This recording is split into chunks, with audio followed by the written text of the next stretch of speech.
नमस्कार साथियों। अगर आपका सपना है पुलिस की वर्दी पहनना, अगर आप UP police, Bihar police, SSC, GD constable या एसआई की तैयारी कर रहे हैं, तो आज का ये वीडियो आपके लिए बहुत महत्वपूर्ण होने वाला है। दोस्तों, इस वीडियो में हम लेकर आए हैं पुलिस परीक्षा में पूछे जाने वाले 50 बेहद महत्वपूर्ण प्रश्न, जो पिछले वर्षों में बार-बार पूछे जा चुके हैं और आने वाली परीक्षाओं में भी पूछे जाने की पूरी-पूरी संभावना है। हर प्रश्न आपका एमसीक्यू फॉर्मेट में होगा और आपको अंत में आंसर की भी प्रोवाइड की जाएगी। तो इसलिए वीडियो को शुरू से अंत तक जरूर देखिए, क्योंकि एक भी प्रश्न छोड़ना आपको सिलेक्शन की रेस से पीछे कर सकता है। आप कई बार सुने होंगे, कई लोग 1 नंबर से 2 नंबर से पीछे रह जाते हैं, क्योंकि उनकी जो तैयारी होती है वो थोड़ी सी अधूरी होती है। तो चलिए देखते हैं किस प्रकार से आपको तैयारी करना है, कैसे आपको नोट्स बनाना है और कैसे आप जो प्रश्न है उसको हल कर पाएंगे। ठीक है। तो अगर आप चाहते हैं कि कम समय में ज़्यादा नंबर, बिना भटके सही तैयारी और पुलिस परीक्षा में सफलता, तो अभी चैनल को सब्सक्राइब करें, वीडियो को लाइक करें और अपने दोस्तों के साथ शेयर ज़रूर करें। चलिए दोस्तों, अब बिना समय समय गंवाए हम लोग शुरू करते हैं पुलिस परीक्षा के टॉप 50 क्वेश्चन। तो तैयार रहिए। पहला सवाल आपका स्क्रीन पे कुछ इस प्रकार से दिखाई दे रहा है कि संगति शब्द का पर्यायवाची है। तो पर्यायवाची शब्द वे शब्द होते हैं तो एक ही अर्थ रखते हैं। शब्द दो होंगे लेकिन अर्थ आपका एक ही होगा। जैसे संगति, तो संगति का जो पर्यायवाची शब्द होगा वो होगा आपका मेल। संगत का मतलब होता है साथ में रहना। ठीक। तो मेल होगा। तो पर्यायवाची का मतलब क्या हो गया? शब्द आपके दो रहेंगे लेकिन अर्थ आपका एक समान होना चाहिए। अब दूसरा प्रश्न आपका है अनुचित शब्द का विलोम। अनुचित शब्द का विलोम क्या है? तो विलोम शब्द क्या होते हैं? विलोम शब्द सिर्फ उस शब्द के ठीक उल्टे अर्थ जो लाते हैं उसको हम विलोम विलोम शब्द कहते हैं। जैसे अनुचित, अनुचित का जो होगा वो होगा विलोम, उसका उल्टा उचित होगा। ठीक है। अच्छा, एक प्रश्न आपका तीसरा है, वे कौन सा सर्वनाम है? वे कौन सा सर्वनाम है? तो मैंने एक स्लाइड बनाया है जिसमें आप सर्वनाम देख सकते हैं। उसमें निश्चयवाचक, पुरुषवाचक, संकेतवाचक और संबंधवाचक है। इसको आप नोट बना लीजिए और ये आपको बार बार पूछा। यहाँ पर सर्वनाम के कुछ भेद दिए गए हैं आपके प्रश्न तीसरे के लिए। पहला जो सर्वनाम है वो पुरुषवाचक सर्वनाम है। तो ये कैसा होता है? तो क्या है ये? जो व्यक्ति के स्थान पर है। कोई व्यक्ति है, मान लीजिए उसके स्थान पे है, जैसे मैं, हम, तुम, आप, वह, वे। सर्वनाम होता क्या है? जो संज्ञा के स्थान पर, संज्ञा के स्थान पर उपयोग होता है उसी को हम लोग सर्वनाम कहते हैं। किसी का नाम लेके बुलाएंगे तो संज्ञा है। तो उसके स्थान पर इधर तुम आओ, मैं जाऊं, हम जाएं, या ऐसा कोई शब्द से शुरुआत हो, कोई भी अगर आपका सेंटेंस है तो वो कौन सा होगा? पुरुषवाचक सर्वनाम होगा। दूसरा है निजवाचक सर्वनाम, जो अपनेपन या स्वयं का बोध कराता है। जैसे अपना, स्वयं, खुद, अगर ऐसे वर्ड आते हैं तो वो कौन सा होगा? निजवाचक सर्वनाम होगा। संकेतवाचक सर्वनाम, जो किसी वस्तु, व्यक्ति की ओर संकेत करे। जैसे यह लाओ, वह देखो, ये क्या है, वे जा रहे हैं। तो ये कैसा हो जाएगा? ये संकेतवाचक, एक संकेत दे रहा है। ठीक। अब ये प्रश्नवाचक सर्वनाम क्या है? जो प्रश्न पूछने के लिए काम में आए। जैसे कौन, क्या, कौन सा, कितना, ये सब प्रश्नवाचक सर्वनाम है। पांचवा सर्वनाम क्या है? संबंधवाचक सर्वनाम, जो दो वाक्यों में संबंध बताए। ठीक। जैसे जो, सो, जिसका, जिसने, ये दो वाक्यों में क्या बता रहा है? संबंध बता। जैसे जो जैसा करेगा सो वैसा भरेगा। तो ये आपका कौन सा सर्वनाम हो जाएगा? आपका संबंधवाचक सर्वनाम हो जाएगा आपका। ठीक। अब अनिश्चयवाचक सर्वनाम, अगला सर्वनाम जो है, जो निश्चित ना बताए। जैसे कोई, कुछ, जैसे कोई यहाँ आया है, कुछ रुपए दो, किसी ने क्या पूछा, कुछ न कुछ जरूर यहाँ पे है। ऐसे अगर सेंटेंस आते हैं तो वो अगर शब्द आपने देख रहे हैं तो अनिश्चयवाचक सर्वनाम कहलाएंगे। सातवां है परस्पर परस्पर वाचक सर्वनाम, तो जो आपसी संबंध बताए, जैसे एक दूसरे, परस्पर। ठीक है ना? तो वो क्या कहलाएगा? परस्परवाचक सर्वनाम। तो ये मुख्यतः 7 प्रकार के आपके सर्वनाम है। आप कहिएगा तो मैं इसे पीडीएफ आपके पास मैं दे सकता हूँ। बाकी आप नेक्स्ट क्वेश्चन पे आप चलते हैं। तो वे कौन सा सर्वनाम होगा आपका? वे, तो ये क्या हो जाएगा आपका? ये पुरुषवाचक सर्वनाम हो जाएगा। ठीक है। अब नेक्स्ट है आपका फल खाया में कारक कौन सा है? ठीक है। तो देखिए, जैसे सर्वनाम बार बार आपसे प्रश्न बनेंगे, उसी प्रकार से कारक के भी बार बार आपसे प्रश्न बनेंगे। उसके लिए भी मैंने एक पीडीएफ तैयार किया जिसे आप देख सकते हैं। तो कारक आपके मुख्यतः 1, 2, 3, 4, 5, 6, 7, 7 प्रकार के आपके कारक देखने को मिलेंगे। ठीक है। जिसमें पहला कारक है, तो इसको याद करने का तरीका क्या? कारक क्या है? जैसे कर्ता, ने, कर्म, को, करण, से, संप्रदान, के लिए, को, अपादान, से, अधिकरण, में, पर, संबोधन, हे, अरे, को। अगर अगर किसी भी वाक्य में ने आया है शब्द, जैसे आपने राम ने खाना खाया, तो वो क्या हो जाएगा? कर्ता जो कारक हो जाएगा, वो कर्ता कारक हो जाएगा कि राम ने खाना खाया। अच्छा, कर्म क्या होगा? राम ने रोटी को खाया। तो जब भी को आप किसी वाक्य में देखें, तो समझ जाइएगा वहां पर जो आपका कारक होगा वो कौन सा होगा? कर्म होगा। ठीक।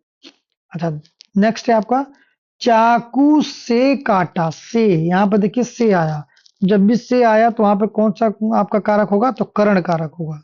अच्छा, जहां कहीं भी के लिए आए, जैसे गरीबों के लिए, अपनों के लिए, उसके लिए, अगर ऐसे कोई वाक्य आते हैं तो वहां पर क्या होगा? आपका संप्रदान होगा। ठीक।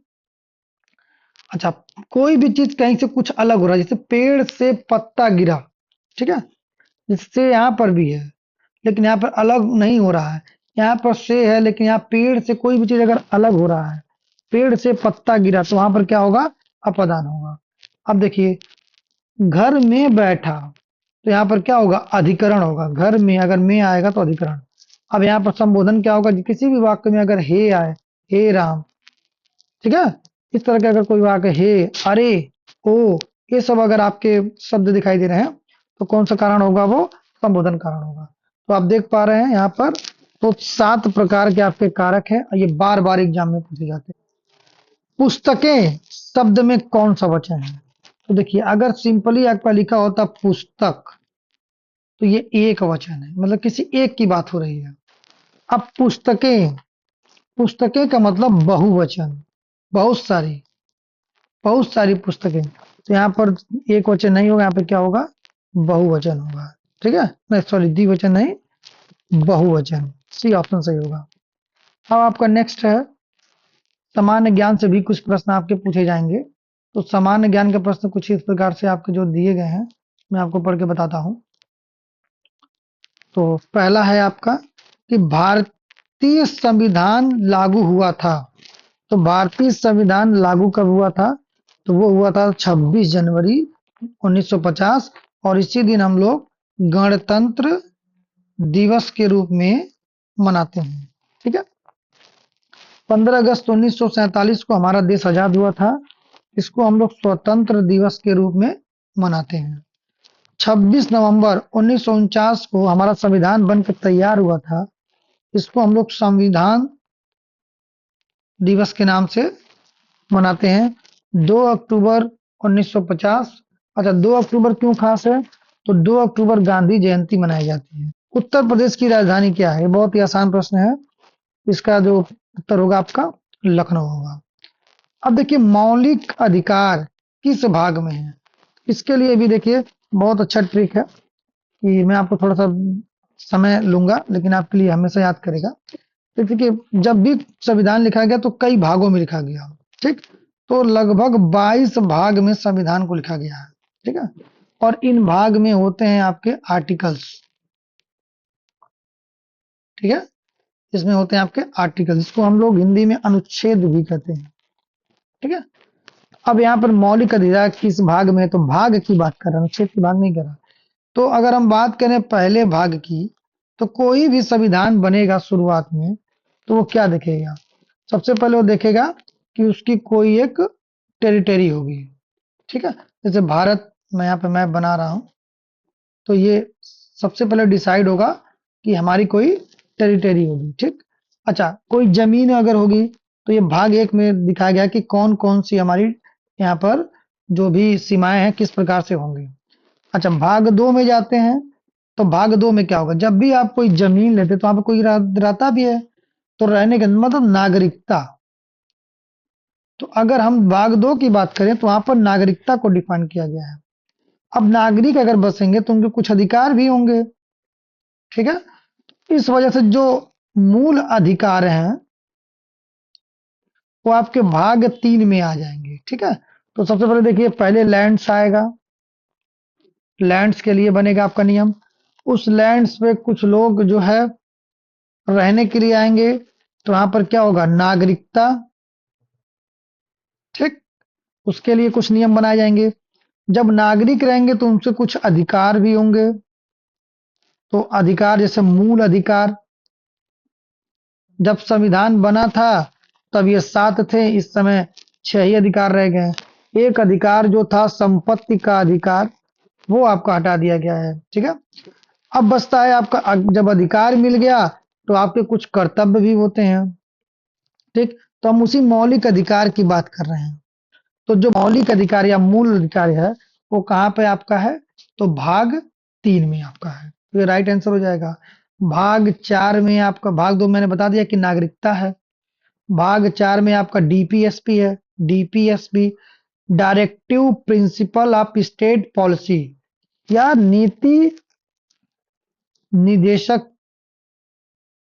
तत्व भी इसे कहते हैं, किसी भी राज्य के नीति निश्चय तत्व। इसमें क्या होता है?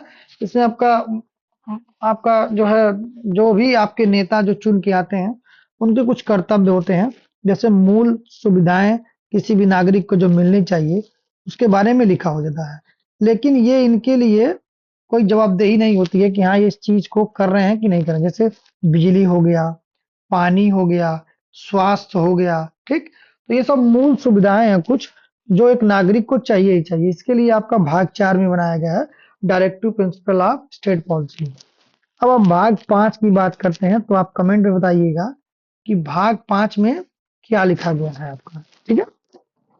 चलिए नेक्स्ट क्वेश्चन है, भारत का राष्ट्रीय पशु है। तो भारत का राष्ट्रीय पशु क्या है? शेर है कि बाघ है, हाथी है कि घोड़ा है, ठीक?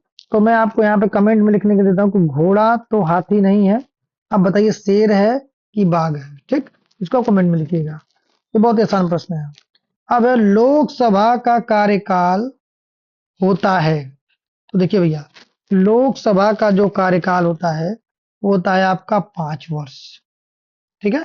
ये 5 वर्ष से कम भी हो सकता है, ठीक? देखिए सभाएं कितनी होगी? 2 होंगी। एक होगा आपका लोकसभा और एक होगा आपका राज्यसभा, ठीक है? तो लोकसभा को हम लोग लोअर हाउस कहते हैं, निम्न सदन कहते हैं, और इसको आपका उच्च सदन कहते हैं, अपर हाउस, उच्च सदन, ठीक है? तो ये जो लोकसभा होता है, इसका जो कार्यकाल होता है वो 5 वर्ष का होता है। जैसे आप लोग देखते होंगे जो भी एमपी वगैरह चुने जाते हैं, ठीक, ठीक है, सांसद वगैरह, वो सब कहाँ बैठते हैं? लोकसभा में बैठते हैं, ठीक है ना? अब बात करते हैं राज्यसभा की। तो राज्यसभा जो होता है, ये ध्यान दीजिएगा, ये यहाँ से भी प्रश्न बनता है, ये तीनों प्रश्न बनते हैं कि यह अस्थाई सदन होता है। कैसा होता है? उच्च सदन है, दूसरा अस्थाई सदन। अस्थाई का मतलब ये कभी भंग नहीं होता है। इसके जो आपके सदस्य होते हैं, वो 1/3 सदस्य हमेशा जो है 6 साल पे बदलते रहते हैं, जो कभी इसके भंग होने का कारण है कि ये भंग कभी नहीं हो पाता। लोकसभा में ऐसा नहीं है।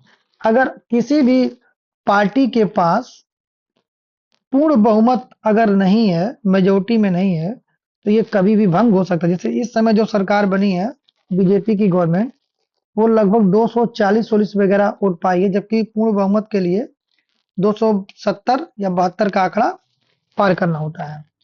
तो अब ये जो सरकार चल रही है, वो कहीं ना कहीं किसी न किसी के समर्थन की सरकार चल रही है। ये सरकार कभी भी गिर सकती है। इसी तरह से लोकसभा जो होता है आपका, वो अस्थाई सदन भी होता है। तो कभी कभी प्रश्न पूछता है कि अस्थाई सदन क्या है, अस्थाई सदन क्या है, निम्न सदन कौन सा है, उच्च सदन क्या है, ठीक? तो इसको आप लोग याद कर लीजिएगा, ऐसे प्रश्न इससे बहुत ज्यादा प्रश्न इससे बनते हैं। अब आते हैं आपका इतिहास भूगोल पे। तो देखिए, जंतर मंतर का निर्माण किसने कराया था? तो ये कराया था सवाई जयसिंह द्वितीय ने। ठीक है। भारत का सबसे बड़ा राज्य क्षेत्रफल की दृष्टि से कौन है? तो वो है आपका राजस्थान।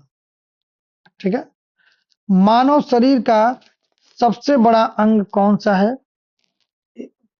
हृदय है, कि आपका यकृत है, कि आपका त्वचा है, कि आपका फेफड़ा है? ठीक। तो ये आप लोग बताइए, मैं पहुंच कर विकास आने में समय लगता है, तो ये लगभग आपका 8 मिनट लगता है। 8 मिनट 52 सेकंड लगभग, या 50 सेकंड है कुछ। नेक्स्ट क्वेश्चन है आपका, जो गणित से है। कह रहा है कि 25% आप 200, 200 का 25% कितना होगा? ठीक है। 200 का 25%, तो अगर मान लीजिए 100 रुपया रहता, तो उसका जो 25% होता वो 25 रुपया होता। और फिर 100 रुपया है, तो उसका अगर 25% देंगे तो भी 25 रुपया होगा। दोनों को जोड़ेंगे तो हो जाएगा आपका 200, और 200 का जो 25% होगा, इसको दोनों को जोड़ेंगे तो हो जाएगा 50। आप ऐसे भी लगा सकते थे कि 25 का गुणा कर दीजिए, 25 दूना कितना हो जाता? 50, 2 जीरो बढ़ा दीजिए और 100 से भाग दे दीजिए। हमेशा जब भी परसेंटेज के सवाल आए तो इसमें आप मल्टीप्लाई कर दो और 100 से डिवाइड कर दो। जब भी आप 100 से डिवाइड करेंगे तो कितना आएगा? 50, जो कि आपका बी है, राइट आंसर। ठीक। जैसे मान लीजिए कह दीजिए आपका कि 36 का जो है 40% कितना होगा? तो कुछ मत करिए, बस इसमें गुणा कर दीजिए। 4 छक हो जाएगा आपका 24, और 4 तीन हो जाएगा 12, 12 दो कितना होगा? 14। और 100 से जो है आप यहाँ पे एक जीरो बढ़ेगा, 100 से आप क्या कर देंगे? डिवाइड कर देंगे। तो आपका आएगा समथिंग 14.4, ये हो जाएगा 36 का 40%। ऐसे सवाल आएंगे तो आप ऐसे लगा सकते हैं। नेक्स्ट क्वेश्चन है कि अंडर रूट 144, तो ये आपको वर्ग और वर्गमूल, ठीक है, ये आपको पूरा याद होना चाहिए। कम से कम जो वर्ग हो वो आपका 1 से लेकर के 50 तक याद रहे। वर्गमूल कम से कम आपका, सॉरी, जो घनमूल हो, घन और घनमूल, वो कम से कम आपका 20 से 30 तक याद होना चाहिए। तो ये जो है आपका साफ साफ दिख रहा है कि ये 12 का वर्गमूल है। 144 को अगर निकालना चाहते हैं तो आप ऐसे आप इसको भाग देंगे, तो 2 सत्ते 14, 2 दूना 4, यहाँ पर जाएगा 2 तिया 6, और 2 तिया 6, 2 छक्के 12, हो जाएगा आपका 2 एक नियम 2, 2 अट्ठी 16, ये हो जाएगा 2 9 18, 3 तिरिक का 9, और 3 एक नियम 3, तो 2 दूना 4 दूनी 8, 8 दूना 16, 16 तिरिक 48, 48 यहाँ 144। अब इसमें देखिए कितने पेयर बन रहे हैं, तो 2 के एक पेयर बन रहे हैं, फिर 2 के एक पेयर बन रहे हैं, जोड़ा, फिर 3 का एक पेयर बन रहा है, गुणा कर दिए, 2 दूना 4, 4 तिया 12। इसका आंसर हो जाएगा आपका 12। ठीक है।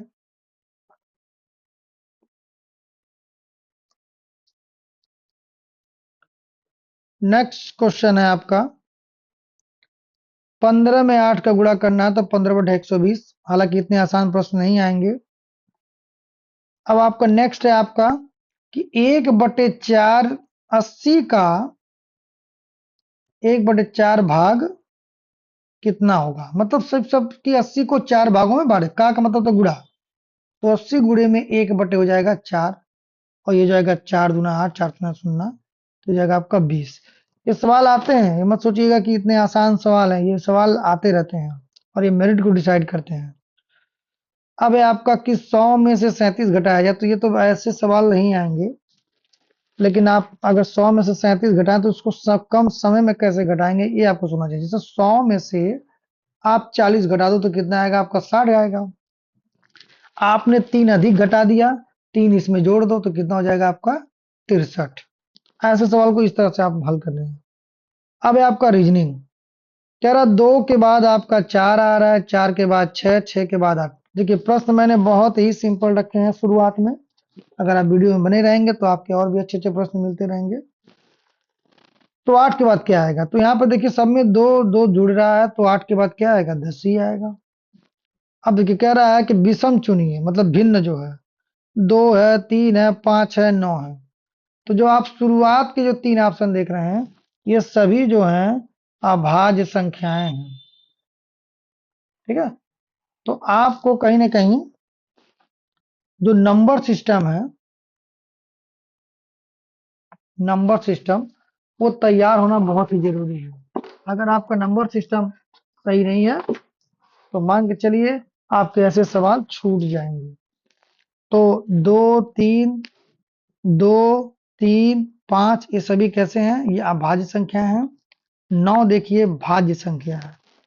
तब देखिए भाज्य संख्या भाज्य संख्या क्या होती है? कोई भी ऐसी संख्या जिसके केवल दो ही गुणनखंड हो, जैसे दो के एक तो एक है और एक दो है, तीन के एक है और तीन है, एक का केवल एक गुणनखंड है, चार का आपका एक है, दो है और चार है। अब यहाँ पर ध्यान दीजिए कि इन दोनों के दो केवल फैक्टर्स हैं और चार के हो जा रहे हैं तीन फैक्टर। ऐसे ही नौ के एक होगा, तीन होगा, एक भी होगा, तीन भी होगा और नौ भी होगा। तो आप देख पा रहे हैं तीन है। तो जब भी किसी संख्या के तीन से अधिक फैक्टर हो तो वो आपकी भाज्य संख्या कहलाती है। एक आपका ना ही भाज्य है ना ही अभाज्य है, ठीक है। तो यहाँ पर एक जो है विशेष, तो भाज्य संख्याएं स्टार्ट कहाँ से होंगी? चार से, ठीक है ना। एक कुछ भी नहीं, तो भाज्य है ना ही अभाज्य है। तो आप समझ पा रहे होंगे, तो 9 इसमें राइट आंसर हो जाएगा आपका। अब है आपका, अगर ए की वैल्यू एक है, बी की वैल्यू दो है, तो जेड की वैल्यू क्या होगी? जेड की वैल्यू 26 होगी। ए पहले स्थान पे है, बी दूसरे स्थान पे है, तो जेड सबसे अंतिम में होगा। तो मैंने कहा था ना, वो आप बना लीजिएगा एक सीरीज, तो आपको पता चलता रहेगा। कह रहा घड़ी अगर समय बताती है तो थर्मामीटर क्या बताएगा? थर्मामीटर तापमान बताएगा। ये आपका इस तरह से है। अब आते हैं सामान्य विज्ञान के कुछ प्रश्नों पे। तो सामान्य विज्ञान पे जो पहला प्रश्न है, ध्वनि किसमें नहीं चलती है? तो ध्वनि किसमें नहीं चलती है? देखिए ठोस में भी चलती है, जैसे लोहा है तो भी ध्वनि चलेगी। आप एक जगह मारते हैं तो दूसरी जगह सुनाई देता है। तरल में भी ध्वनियाँ चलती हैं, गैस में भी चलती हैं, लेकिन ध्वनि निर्वात में नहीं चल सकती, क्योंकि ध्वनि को चलने के लिए कहीं न कहीं कण की आवश्यकता होती है और निर्वात में कोई भी कण नहीं पाया जाता है। इस कारण निर्वात में ध्वनि नहीं चल पाएगी। नेक्स्ट क्वेश्चन है, प्रकाश संश्लेषण होता है किसमें होता है? जड़ में होता है, या आपका तने में होता है, पत्ती में होता है कि फल में होता है? तो आपको पता है कि कोई भी अगर पौधा है तो प्रकाश संश्लेषण कहाँ से करता है? वो आपका पत्तियों से करता है। कहाँ से करता है? वो पत्तियों से करता है। तो इसका राइट आंसर हो गया पत्ती से। मानव रक्त का रंग होता है, तो ये तो जानते ही आप लोग, लाल रंग का होता है। पृथ्वी सूर्य के चारों ओर क्या करती है? पृथ्वी जो है सूर्य के घूमती है, स्थिर रहती है, सीधी रहती है, ऊपर उठती है तो घूमती है। चारों ओर क्या करती है? घूमती है। अब देखिए ऐसा भी प्रश्न आते हैं जो बहुत इंपॉर्टेंट हैं कि विटामिन सी की कमी से क्या होता है? तो विटामिन ए, बी, सी, इसके लिए आपको एक नोट्स बना लेना है। मैं बार बार कह रहा हूँ, जो भी चीजें कर रहा हूँ ध्यान से सुनिएगा। मैं आपको एक नोट्स में दिखा दे रहा हूँ, इससे जब बहुत सारे प्रश्न आपके पूछते रहेंगे। अब देखिए जैसे विटामिन की कमी, जैसे आपका पहला है विटामिन ए, तो ये आपका जो मैं दिखा रहा हूँ, ये है आपका विटामिन ए। विटामिन ए की कमी से क्या होता है? रतौंधी होता है। एकदम याद कर लीजिए, कई बार प्रश्न पूछता है। अच्छा, इसको, इस डिफिशियंसी को दूर कैसे करेंगे? तो गाजर खाइए, पपीता खाइए, हरी सब्जी खाइए, दूध पीजिए, तो ये विटामिन की कमी हो सकती है, कि दूर हो सकती है। अच्छा, विटामिन बी वन जिसको थायमीन भी बोलते हैं, इससे बेरी बेरी रोग होता है, ठीक। अच्छा, विटामिन बी टू जिसको राइबोफ्लेविन बोलते हैं, इसमें होंठ का फटना, जीभ का लाल होना, इसके कारण होता है आपका। ये कैसे दूर होगा? तो ये दूध, अंडा, हरी सब्जी खाने से दूर होगा। अच्छा, विटामिन बी थ्री जिसको नायसिन भी बोलते हैं, बहुत कम पूछता है, जिससे कमी से क्या होता है? पेलाग्रा रोग होता है, जिसमें मूंगफली, मांस और मछली खाने से इसको दूर होता है। विटामिन बी सिक्स, इसकी कमी से एनीमिया, त्वचा रोग, ज्यादातर महिलाओं में ये रोग पाया जाता है। स्रोत क्या है? तो केला खाएं, अनाज खाएं, दालें खाएं। अच्छा, विटामिन बी ट्वेल्व, देखिए इस रोग से क्या होता है? एनीमिया, नर्व की समस्या होती है, नसों में जो दिक्कतें होती हैं आमतौर पे। अच्छा, इसको दूर करने के क्या उपाय हैं? तो आप दूध, अंडा, मांस अगर अधिक खाते हैं तो विटामिन बी ट्वेल्व की कमी आपकी नहीं होगी। अच्छा, नेक्स्ट है विटामिन सी की कमी। विटामिन सी की कमी से क्या होता है? जैसे सी स्कर्वी, तो जो जो खट्टे चीजें होते हैं उससे खाने से विटामिन सी दूर की कमी दूर होती है, और ये ना खाने से कौन सा रोग होगा? स्कर्वी रोग होगा। अब विटामिन डी, रिकेट्स जो रोग होता है बच्चों में पाया जाता है अक्सर, और विटामिन डी की कमी से पाया जाता है। उसकी धूप की कमी, अंडा मछली अगर कमी है तो ये आपका पाया जाएगा। विटामिन ई, जो विटामिन ई होती है अगर उसकी कमी है तो आपका बांझपन, मांसपेशी में कमजोरी, ये सब हो सकती है। उसके लिए आप स्रोत क्या है, तो बादाम, मूंगफली और वनस्पति तेल अगर खाते हैं तो विटामिन ई की कमी दूर होती है। अब विटामिन के लास्ट है, यह कमी से खून का थक्का ना बनना। हरी पत्तेदार सब्जियां अगर आप नहीं खाते हैं तो खून के थक्के बहुत ही से नहीं बन पाते। ये आप एकदम बिल्कुल रट लीजिए, इससे प्रश्न तो हमेशा ही आते आते हैं।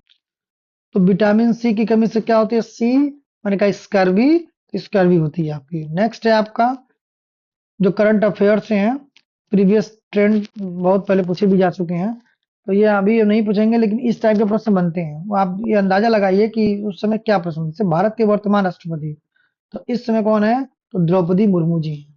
G20 की बैठक कहाँ पे हुई थी, तो उस समय की बात है, तो वो कहाँ पे हुई थी आपको बताना है।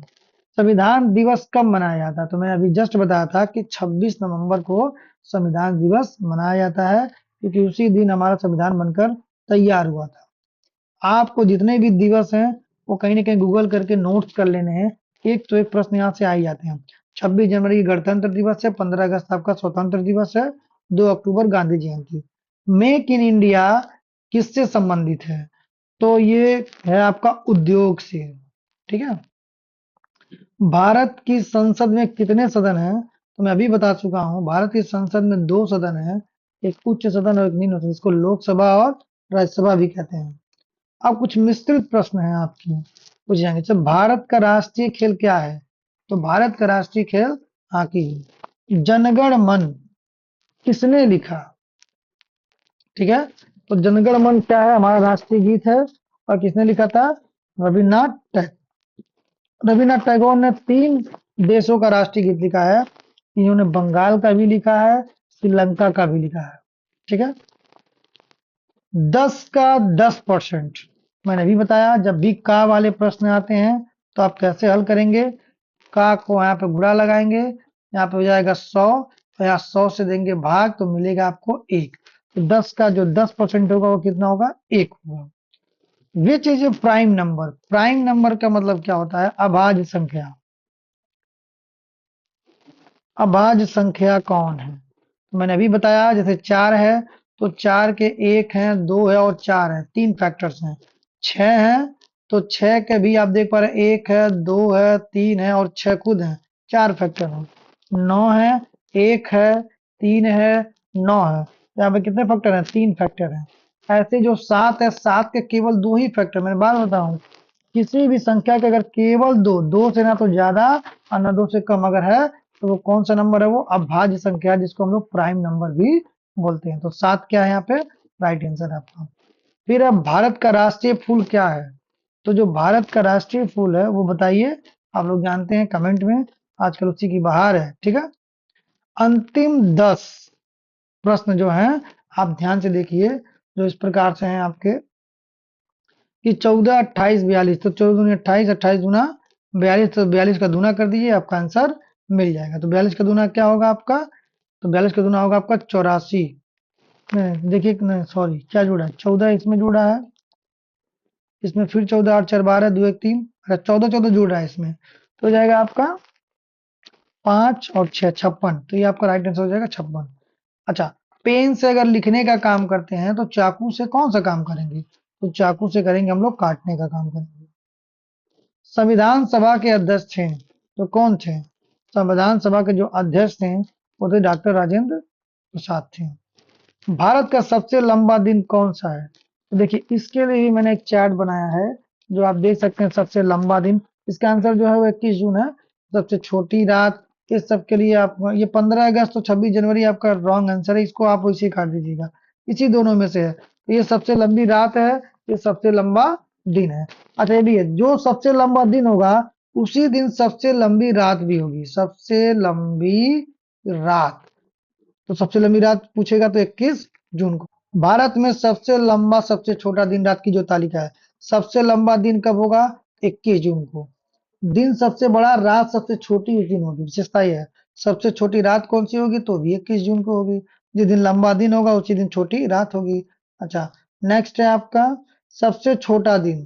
तो जो सबसे छोटा दिन होगा वो कौन सा होगा आपका? तो होगा आपका 22 दिसंबर, सबसे छोटा दिन। और उसी दिन सबसे लंबी रात होगी। सूर्य उस समय दक्षिणायन में होते हैं। अच्छा, दिन रात बराबर कब होते हैं? तो 21 मार्च को दिन और रात बराबर होते हैं। और दिन रात बराबर बसंत ऋतु में है। और शरद ऋतु में कब होंगे? तो ये 23 सितंबर को दिन और रात क्या होंगे? बिल्कुल बराबर होंगे। तो इस चार्ट को आप एकदम कहीं नोट कर लीजिए, ये बार बार पूछे जा रक्त को शुद्ध करने वाला अंग कौन सा है? तो वो है आपका गुर्दा। 7 विषम शब्द चुनिए। आंख से देखते हैं, कान से सुनते हैं, नाक से सूंघते हैं, कान से सुनते हैं, हाथ से। देखिए, ये जो आंख, नाक, कान है, ये सब संवेदी अंग है, जो हमको किसी न किसी तरह से बताते हैं। ठीक, हाथ हमारा संवेदी अंग नहीं है, तो ये हमारा राइट आंसर हो जाएगा आपको। भारत का राष्ट्रीय पक्षी कौन सा है? आपको पता होगा, वो है मोर। 1 किलो कितने ग्राम के बराबर होता है? तो 1000 ग्राम का बराबर होता है। कंप्यूटर का जो अंतिम प्रश्न, कंप्यूटर का दिमाग क्या कहलाता है? तो वो कहलाता है आपका सीपीयू। ठीक है, तो आशा करते हैं कि आपको ये वीडियो पसंद आया होगा। वीडियो अगर पसंद आया है तो आपसे एक बार फिर हम विनम्र निवेदन करेंगे कि आप वीडियो को ज़्यादा से ज़्यादा शेयर करिए, लाइक करिए, सब्सक्राइब करिए। और अगर कहीं पे भी कोई मिस्टेक होता है तो आप कमेंट जरूर करिए, उसको सुधारा जाएगा। तब तक के लिए धन्यवाद।